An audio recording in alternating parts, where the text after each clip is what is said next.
Hello and welcome to my channel. So today इस video में हम लोग बात करने वाले हैं कि रोल ऑफ प्रॉफिट बिजनेस में क्या होता है। इसके पहले हमने बहुत सारे टॉपिक्स को कवर किया था, आपको याद हो तो कौन कौन से टॉपिक्स थे वो बताओ। चलो मैं ही बता देती हूँ।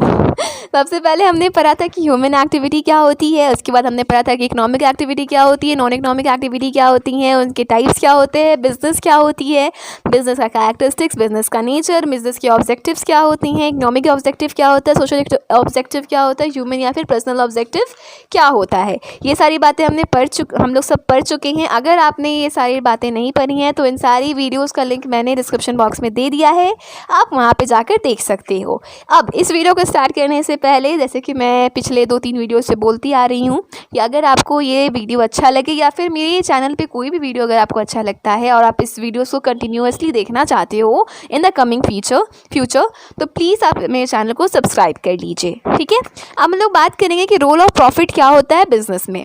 तो रोल ऑफ प्रॉफिट जो है बिजनेस में वो 5 टाइप्स के होते हैं।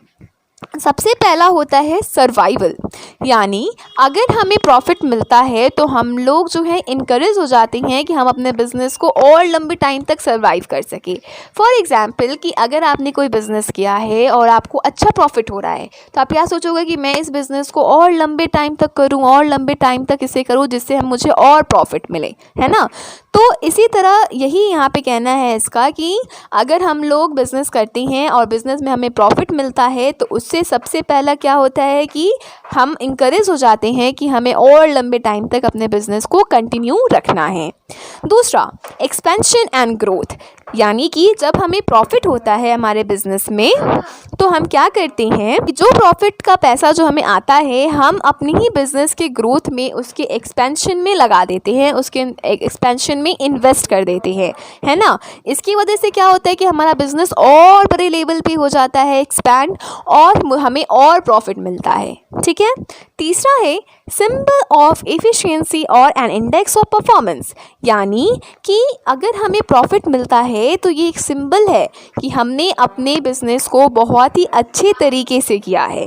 जैसे कि अगर आपको एक एग्जांपल दें कि अगर आज एयरटेल की हम बात करें तो एयरटेल का जो भी प्रॉफिट हो, एंड एग्जैक्ट फिगर तो हमको नहीं याद है बट बहुत अच्छा प्रॉफिट था उसका, तो जितना भी प्रॉफिट हो जब हम उस प्रॉफिट के बारे में सोचते हैं तो हमें एक तरह से हम एक अंदाज़ा लगा लेते हैं, एक गेस कर लेते हैं कि ये जो एयरटेल जो बिज़नेस कर रहा है वो बिज़नेस काफ़ी अच्छा है ना। उसने काफ़ी अच्छे से अपने बिज़नेस को हैंडल कर रखा है जिसकी वजह से उसे उतना प्रॉफिट हो रहा है, ठीक है। फोर्थ आता है रिवॉर्ड फॉर बियरिंग रिस्क, यानी प्रॉफिट जो है एक तरह से रिवॉर्ड होता है।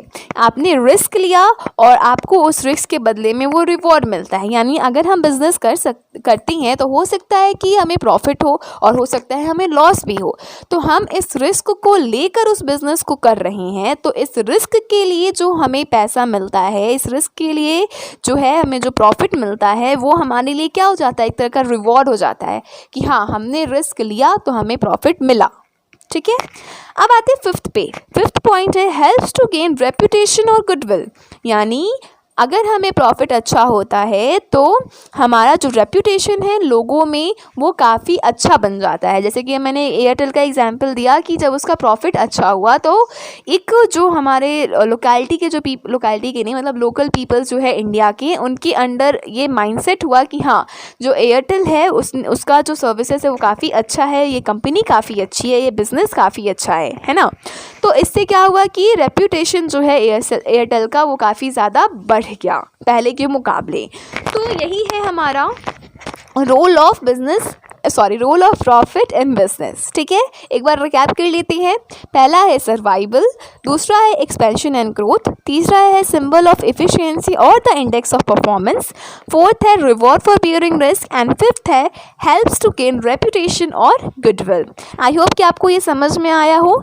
नेक्स्ट वीडियो में हम लोग बात करेंगे कि क्लासिफिकेशन ऑफ बिजनेस एक्टिविटीज़ कितने टाइप्स के होती हैं और उस टाइप्स के अंदर कितने टाइप्स होते हैं, ठीक है। Thank you.